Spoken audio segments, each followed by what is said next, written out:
Hello दोस्तों, good morning. स्वागत है एक बार फिर से आप सभी का जेटी एजुकेशन में। साथियों, आज है 20 जनवरी और आज की वीडियो में हम लोग बात करेंगे 20 जनवरी 2026 के most important daily current affair के क्वेश्चंस के बारे में। पूरी वीडियो ध्यान से देखिएगा, पूरी वीडियो डिटेल से आपको समझाई गई है। अगर वीडियो पसंद आए तो इसे लाइक, शेयर और चैनल को सब्सक्राइब जरूर करना। ये नया चैनल है तो इसको सब्सक्राइब कर लीजिए, जिससे आने वाली वीडियोज़ का नोटिफिकेशन आप तक पहुँचता रहेगा। सबसे पहले हम लोग कल का रिवीजन करेंगे। जो भी चीज़ें हम लोगों ने पढ़ी थी 1 मिनट में रिवाइज करेंगे, फिर आज की करंट अफेयर की तरफ बढ़ेंगे। कल हम लोगों ने पढ़ा था अमेरिका ने अभी हाल ही में 75 कंट्रीज के नागरिकों के लिए अप्रवासी वीजा प्रक्रिया पर अनिश्चित काल के लिए रोक लगा दी है। यमन के नए प्रधानमंत्री बन गए हैं मोहसिन जिंदानी, जो वहां पर पहले विदेश मंत्री थे। भारत विद्युत शिखर सम्मेलन 2026 का आयोजन नई दिल्ली यशोभूमि कन्वेंशन सेंटर में आयोजित किया जाएगा। एयरलाइन रेटिंग्स डॉट कॉम की सूची में अभी दुनिया की सबसे सुरक्षित एयरलाइन बनी है एतिहाद एयरवेज। इसके अलावा कलकत्ता हाईकोर्ट के 44वें मुख्य न्यायाधीश बन गए हैं जस्टिस सुजय पॉल। दुनिया का सबसे बड़ा ग्रीन अमोनिया प्रोजेक्ट भारत में काकीनाडा आंध्र प्रदेश में स्थापित किया जा रहा है। और वहीं अंतर्राष्ट्रीय cycling race Pune grand tour 2026 का गुडविल एम्बेसडर MS धोनी को बनाया गया है। मध्य प्रदेश के रातापानी टाइगर रिजर्व का नाम बदल करके doctor Shri Shridhar Vakad tiger reserve किया जाएगा। Vishnu Shridhar Vakadkar tiger reserve. Spituk Gustor festival ये लद्दाख में मनाया गया। और ICC men's player of the month का और women's player of the month का अवार्ड मिचेल स्टार्क और लॉरा वालवर्ट ने जीता है। मिचेल स्टार्क ऑस्ट्रेलिया के, ये साउथ अफ्रीका की। तो ये टॉप 10 करंट अफेयर के क्वेश्चंस थे कल की वीडियो से, जिनका आपने किया 1 मिनट में रिवीजन। अब हम लोग बात करेंगे आज की करंट अफेयर की, लेकिन इसकी क्विज और पीडीएफ आपको कहाँ पर मिलेगी? तो फ्री क्विज और फ्री पीडीएफ आपको एमजेटी ऐप पर मिल जाएगी। गूगल प्ले स्टोर से जाकर के आप एमजेटी ऐप डाउनलोड कीजिए और वहीं से आप फ्री में पीडीएफ वीकली की, मंथली की, ईयरली की, सबकी डाउनलोड कर सकते हो। अब देखते हैं आज का पहला क्वेश्चन। विश्व आर्थिक मंच यानी वर्ल्ड इकोनॉमिक फोरम, इसकी वार्षिक बैठक हुई 2026 में। इसका आयोजन कहाँ हो रहा है? तो इसका आयोजन हो रहा है दावोस में। दावोस स्विट्जरलैंड में है और यहीं पर इसका आयोजन किया जा रहा है। इस बार की थीम रखी गई है ए स्पिरिट ऑफ डायलॉग, यानी संवाद की भावना। तो 19 जनवरी से शुरू होकर 23 जनवरी तक चल रहा है ये। और इसमें भारत जैसे भी देश शामिल हैं। 130 से ज़्यादा देश के लगभग 3000 नेता इसमें शामिल होंगे। G7 कंट्रीज के भी यहाँ टॉप लीडर शामिल होंगे। डोनाल्ड ट्रंप भी जाएंगे। वर्ल्ड इकोनॉमिक फोरम इकोनॉमिक के लिए एक ग्लोबल फोरम है और बहुत ही इंपॉर्टेंट फोरम है ये। ठीक है, तो यहाँ पर देखिए, इसकी स्थापना 1971 में की गई थी। क्लाउस स्वाब ने इसकी स्थापना की थी। यही इसके परमानेंट चेयरमैन भी थे। अभी तक चेयरमैन थे और अभी हाल फिलहाल में इन्होंने चेयरमैन का पद त्यागा है, यानी कि एक नए चेयरमैन बने हैं। तो नए चेयरमैन जब बने हैं, देखो 1971 से लेकर के आज तक यही चेयरमैन थे। तो अब नए बने हैं तो उनका नाम आपको याद रखना है। नए चेयरमैन कौन है? Larry Fink, Larry Larry Fink. इनका नाम आप याद रख लीजिए क्योंकि ये पूछा जा सकता है। क्लाउस स्वाब की जगह पर आए हुए हैं। तो स्विट्जरलैंड में जिनेवा में इसका हेडक्वार्टर है और ये भी एक नॉन प्रॉफिटेबल इंटरनेशनल ऑर्गेनाइजेशन है। ओके, चलिए अगला। वैज्ञानिकों ने हाल ही में किस नदी को दुनिया की सबसे प्राचीन बहने वाली नदी के रूप में मान्यता दी? तो अभी हाल ही में दुनिया की सबसे पुरानी बहने वाली नदी खोजी गई है, जिसका नाम बताया जा रहा है फिंके नदी। और ये फिंके नदी ऑस्ट्रेलिया महाद्वीप में बताई गई है कि ऑस्ट्रेलिया में है ये। 350 से लेकर 400 मिलियन वर्ष पुरानी है ये। और ऑस्ट्रेलिया के अभी शुष्क भाग में स्थित है।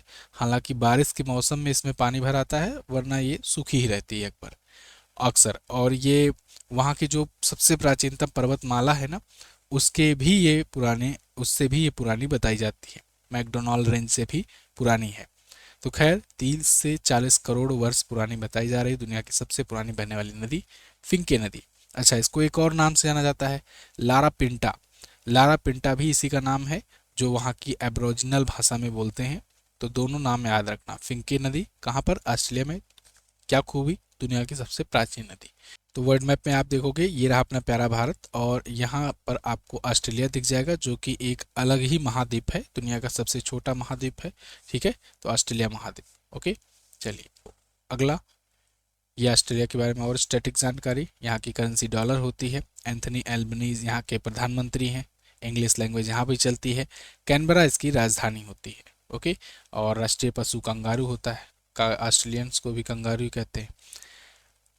ब्रह्मास्त्र की ई बुक आ गई है, लास्ट 6 मंथ की भी ई बुक आ गई है। जिनको जिनको जो भी ई बुक लेनी है वो जा करके एमजेटी ऐप से ले सकते हैं। लास्ट 6 मंथ के 2000 प्लस क्वेश्चन रहते हैं और ईयरली में 5000 प्लस क्वेश्चन रहते हैं। अगला, गूगल ने 55 भाषाओं में अनुवाद करने वाला कौन सा नया एआई मॉडल लॉन्च किया है? तो 55 लैंग्वेजेस में ट्रांसलेट करेगा ये एआई मॉडल, जो कि गूगल का ही है, ट्रांसलेट जेमा।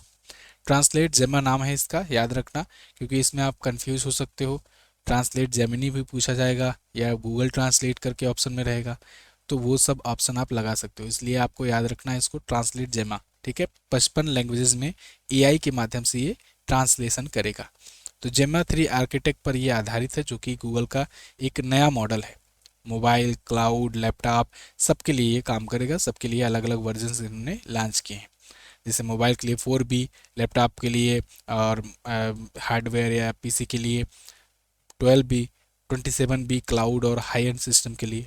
ये है गूगल का ट्रांसलेट जेमा। गूगल के अगर बारे में बात करें तो आप जानते हो गूगल की स्थापना 1998 में हुई थी यूएसए में। लैरी पेज और सर्जेई ब्रिन ने इसकी स्थापना की थी। वर्तमान में इसके सीईओ कौन है? सुंदर पिचाई, जो कि भारत के हैं। अगला, वेनेजुएला की विपक्षी नेता मारिया मचाडो ने अपना नोबेल शांति पुरस्कार किसे सौंप दिया? तो वेनेजुएला की विपक्ष की लीडर जो थी मारिया कोरोना मचाडो, उन्होंने इस बार का नोबेल जीता था 2025 का। वो नोबेल पुरस्कार इन्होंने अपना डोनाल्ड ट्रंप को सौंप दिया है, यानी यूएस के प्रेसिडेंट को। मैंने इस पर आपको वीडियो भी दी थी, अगर आपको याद हो तो मेन वाले चैनल पर। तो इन्होंने अपना प्रेसिडेंट को सौंप दिया अपना नोबेल। चलो, प्रेशर में आकर के दे दिया, ये ही ले लिए। लेकिन क्या वाकई में नोबेल कमेटी इसको एक्सेप्टेंस देगी? तो जवाब है नहीं। नोबेल कमेटी ने भी क्लियर कर दिया है कि once announced it can not be revoked और ट्रांसफर्ड। मतलब एक बार नोबेल किसी एक व्यक्ति के नाम पर अनाउंस हो गया तो वो दोबारा से वापस नहीं लिया जा सकता, ना ही वो दोबारा से किसी और को ट्रांसफ़र किया जा सकता है या कोई से शेयर किया जा सकता। तो यानी नोबेल वाला जो लिस्ट रहेगा ना, नोबेल कमेटी का अपना लिस्ट, उसमें यही रहेंगे विजेता। लेकिन इन्होंने अपने सम्मान में या कहें कि इनके रिस्पेक्ट में इनको दे दिया, या आप जो भी समझो वही वाला सही है। तो कुल मिलाकर मारिया कोरिना मचाडो, जो कि वेनेजुएला की अपोजिशन की लीडर है और वेनेजुएला में शांति लाने के जो ट्रंप के प्रयास हैं, प्रयास कैसा? वहाँ के राष्ट्रपति को उठवा लेना, निकोलस मादुरो को। तो ट्रंप के इन प्रयासों की वजह से ये काफ़ी खुश हुई मारिया कोरिना मचाडो और इन्होंने उठा करके दे दिया नोबेल उनको। ठीक है, तो नोबेल अब पुरस्कार की बात आई है, चर्चा आई, तो एक बार रिवीजन कर लेते हैं। देखिए, नोबेल जो है 10 दिसंबर को दिया जाता है, अल्फ्रेड नोबेल की पुण्यतिथि के अवसर पर। तो इस बार जो है 6 क्षेत्र में जो दिया गया, क्योंकि हर साल 6 क्षेत्र में दिया जाता है, तो इस बार जो 6 क्षेत्रों में विजेता रहे उनकी लिस्ट यहाँ पर है। जैसे चिकित्सा या कहें फिजियोलॉजी में दिया गया है मैरी ई ब्रंको को, फ्रेड रैम्सडेल को और सिमोन तकागुची को। फिजिक्स में दिया गया John Clarke, Michel S Devoret और जॉन एम मार्टिनेस को। रसायन में दिया गया Richard Robson, Susumu Kitagawa, Omar M Yaghi को। साहित्य में दिया गया लाज्लो क्रांजहोई को। शांति का दिया गया मारिया कोरिना मचाडो को, वेनेजुएला, यही वाला है जो अभी मैंने आपको बताया। अर्थशास्त्र का दिया गया जोएल मॉकेर, फिलिप अगियन और पीटर हॉविट को। तो ये इस बार के विजेता रहे 2025 के। अब ऐसे कौन से विजेता रहे हैं जो भारतीय रहे हैं और नोबेल पुरस्कार पाए हुए हैं, तो उनकी भी लिस्ट जान लो आप। तो देखिए, नोबेल पुरस्कार पाए हुए भारतीयों की लिस्ट यहाँ पर है आपके सामने। सबसे पहले पहले भारतीय और पहले एशियाई बने थे रविंद्रनाथ टैगोर जी, साहित्य का मिला था इन्हें 1913 में। इसके बाद किसी भी भारतीय को आज तक देखिए साहित्य में नहीं मिला हुआ है। ठीक है, तो ये इकलौते साहित्य के विजेता हैं। 1930 में ये पाए हुए थे साहित्य का पुरस्कार नोबेल। चंद्रशेखर वेंकट रमन, ये भौतिकी के 1930 में पाए थे और सीवी रमन जी को मिला था 1930 में, है ना, रमन इफेक्ट की खोज के लिए। इसके बाद देखिए, जब भारत आज़ाद हुआ तो उसके बाद अमर्त्य सेन को मिला 1998 में इकोनॉमी का। कैलाश सत्यार्थी को शांति का मिला 2014 में। लेकिन भारतीय मूल के ऐसे कौन कौन से व्यक्ति रहे जो जाकर के ब्रिटेन में या कहीं और बस गए किसी और देश में, लेकिन थे वो भारतीय मूल के? तो जैसे हरगोविंद खुराना जी चिकित्सा में पाए थे 1968 को। सुब्रमण्यम चंद्रशेखर, जो कि भौतिकी में पाए थे, चंद्रशेखर लिमिट उन्होंने खोज की थी ना ब्लैक होल के पास। वेंकटरमन रामकृष्णन रसायन विज्ञान में 2009 में पाए थे। अभिजीत बनर्जी इकोनॉमी में 2019 में पाए थे। तो ये सब भारत या भारतीय मूल के थे। अगला, बाकी नोबेल के बारे में, नोबेल की शुरुआत 1901 में हुई थी। नोबेल कमेटी ने अल्फ्रेड नोबेल जो कि डायनामाइट के आविष्कारक थे उनकी याद में दिया जाता है और प्रत्येक वर्ष 10 दिसंबर को इनकी पुण्यतिथि पर दिया जाता है। अनाउंसमेंट अक्टूबर से होनी शुरू हो जाती है। ठीक है, 6 क्षेत्रों में दिया जाता है और वो 6 क्षेत्र मैंने आपको बताया अभी, फिजिक्स, केमिस्ट्री, मेडिकल, साहित्य, शांति और अर्थशास्त्र। अर्थशास्त्र वाला 1968 में शुरू किया गया, सबसे लेटेस्ट है। अगला, केंद्रीय सतर्कता आयोग ने यानी सीवीसी ने नए सतर्कता आयुक्त के रूप में किसको नियुक्त किया है? तो सीवीसी के नए सतर्कता आयुक्त या कहें विजिलेंस कमिश्नर ये नियुक्त किए गए हैं प्रवीण वशिष्ठ। ये ऑप्शन आपका करेक्ट होगा। प्रवीण वशिष्ठ जो हैं ये सीवीसी में शामिल हुए हैं और ये सेंट्रल विजिलेंस कमिश्नर में एक विजिलेंस कमिश्नर होंगे। आप जानते हो जो केंद्रीय सतर्कता आयोग होता है यानी कि सेंट्रल विजिलेंस कमीशन होता है, उसमें एक सेंट्रल विजिलेंस कमिश्नर और उनकी सहायता के लिए सतर्कता आयुक्त या कहें विजिलेंस कमिश्नर होते हैं। तो यहाँ पर देखिए सेंट्रल विजिलेंस कमीशन में विजिलेंस कमीशन नियुक्त किए गए हैं प्रवीण वशिष्ठ, जो कि राष्ट्रपति द्वारा नियुक्त किए जाते हैं। इस बार भी राष्ट्रपति द्वारा इनको नियुक्त किया गया है।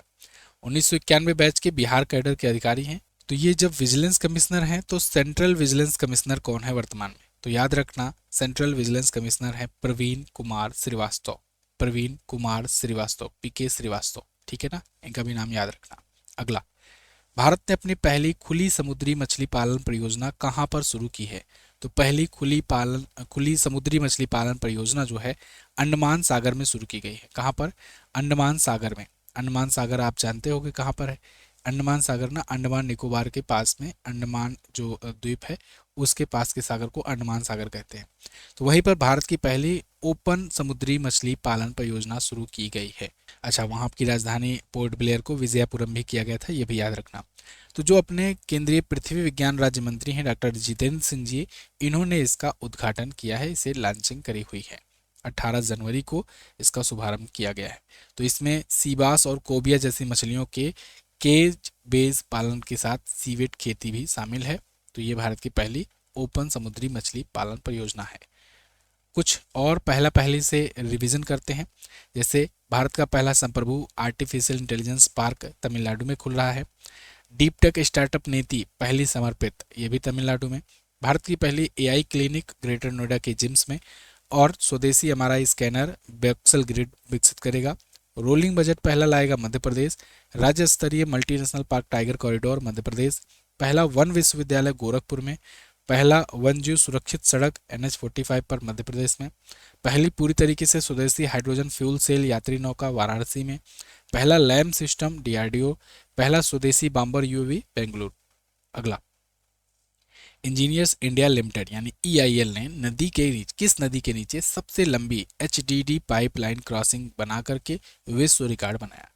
तो EIL ने यानी इंजीनियर्स इंडिया लिमिटेड जो कि भारत की कंपनी है, इन्होंने अभी ब्रह्मपुत्र नदी के नीचे सबसे चौड़ी HDD पाइपलाइन क्रॉसिंग, मतलब जैसे नदी बह रही है, नदी के नीचे से क्रॉसिंग ऐसी पाइपलाइन बना देना जो एक सिरे से दूसरी ओर निकलती है और बीच में नदी जाती है। आप जानते हो ब्रह्मपुत्र नदी भारत की सबसे चौड़ी नदी भी है।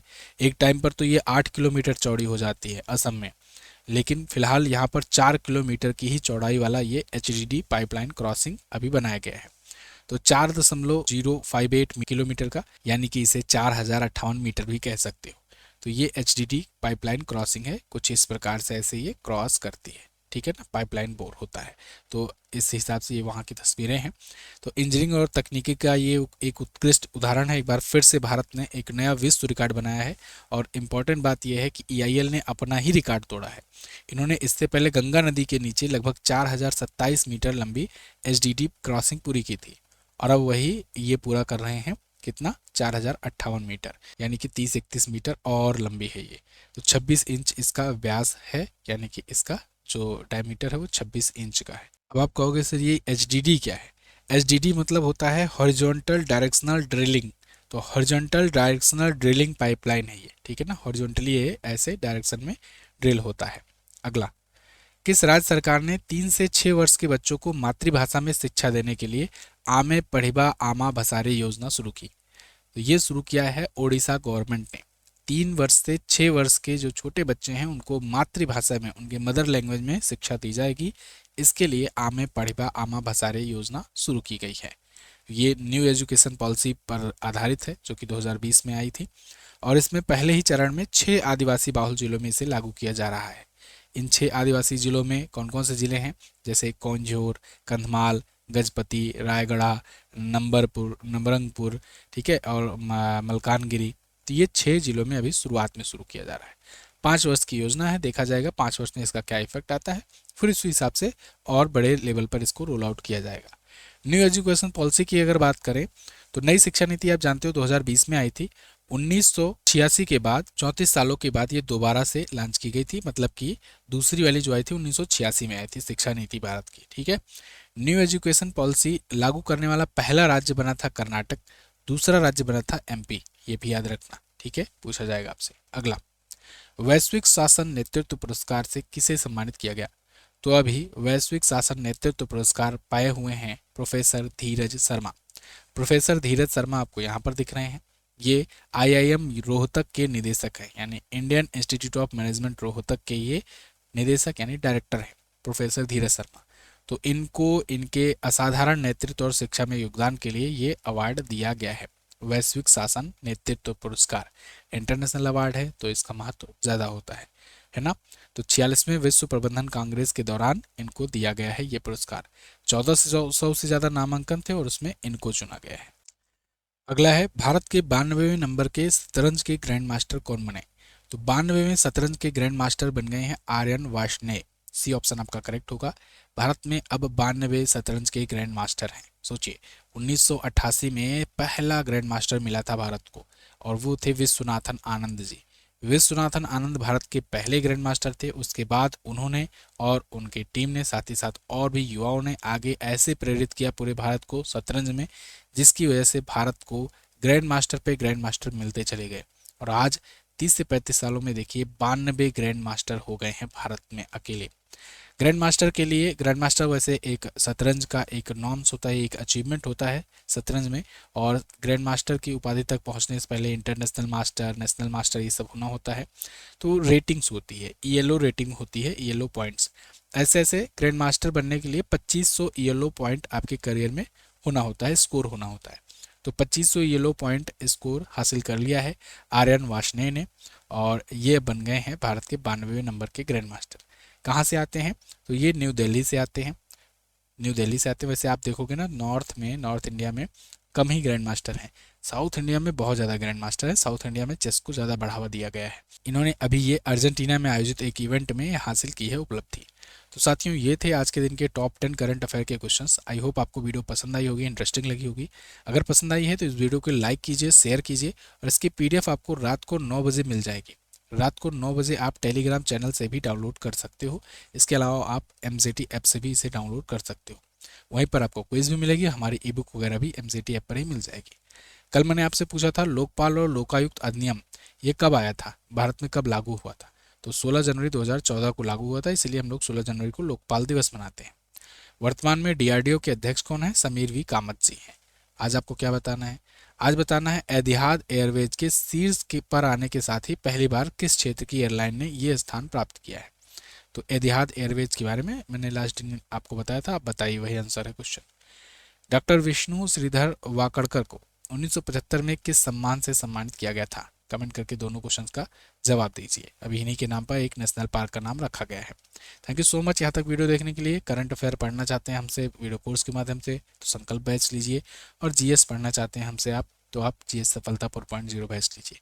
दोनों ही बैच आपको एमजेटी ऐप पर मिलेगा। मैं मिलूंगा अगली वीडियो में। चैनल को सब्सक्राइब कीजिए। नमस्कार, जय हिंद, वंदे मातरम।